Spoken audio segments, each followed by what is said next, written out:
Hi, my name is Hicks Murrah. I'm reading today from the book Between the World and Me by Ta-Nehisi Coates. He wrote it 5 years ago as a letter to his son.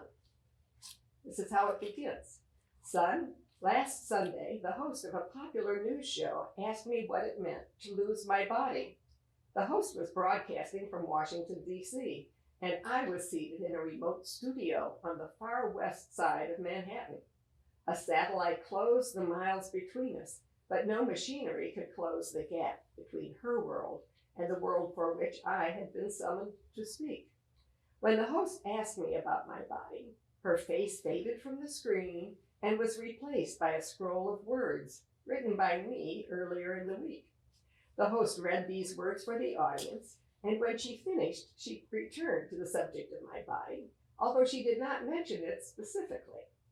But by now, I am accustomed to intelligent people asking about the condition of my body without realizing the nature of their request. Specifically, the host wished to know why I felt that white America's progress, or rather the progress of those Americans who believe that they are white, was built on looting and violence. Hearing this, I felt an old and indistinct sadness well up in me. The answer to this question is the record of the believers themselves. The answer is American history. There is nothing extreme in this statement.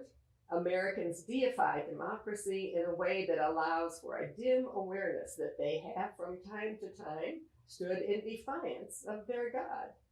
But democracy is a forgiving God, and America's heresies, torture, theft, enslavement, are so common among individuals and nations that none can declare themselves immune. In fact, Americans in a real sense have never betrayed their God. When Abraham Lincoln declared in 1863 that the Battle of Gettysburg must ensure that government of the people, by the people, and for the people shall not perish from the earth, he was not merely being aspirational. At the onset of the Civil War, the United States of America had one of the highest rates of suffrage in the world. The question is not whether Lincoln truly meant government of the people, but what our country has, throughout its history, taken the political term people to actually mean. In 1863, it did not mean your mother or your grandmother, and it did not mean you and me. Thus, America's problem is not its betrayal of government of the people, but the means by which the people acquired their names. This leads us to another equally important ideal, one that Americans implicitly accept, but to which they make no conscious claim. Americans believe in the reality of race as a defined, indubitable feature of the natural world. Racism, the need to ascribe bone-deep features to people, and then humiliate, reduce, and destroy them, inevitably follows from this inalterable condition. In this way, racism is rendered as the innocent daughter of Mother Nature, and one is left to deplore the Middle Passage or the Trail of Tears the way one deplores an earthquake, a tornado, or any other phenomenon that can be cast as beyond the handiwork of men. But race is the child of racism, not the father, and the process of naming the people has never been a matter of genealogy and physiognomy, so much as one of hierarchy.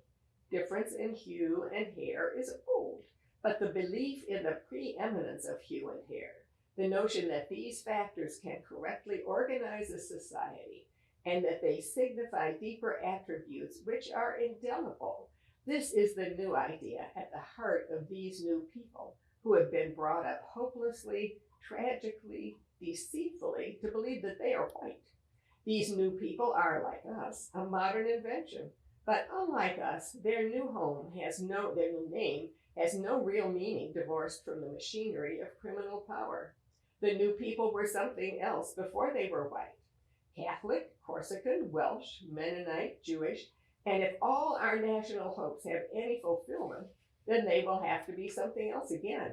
Perhaps they will truly become American and create a nobler basis for their myths. I cannot call it.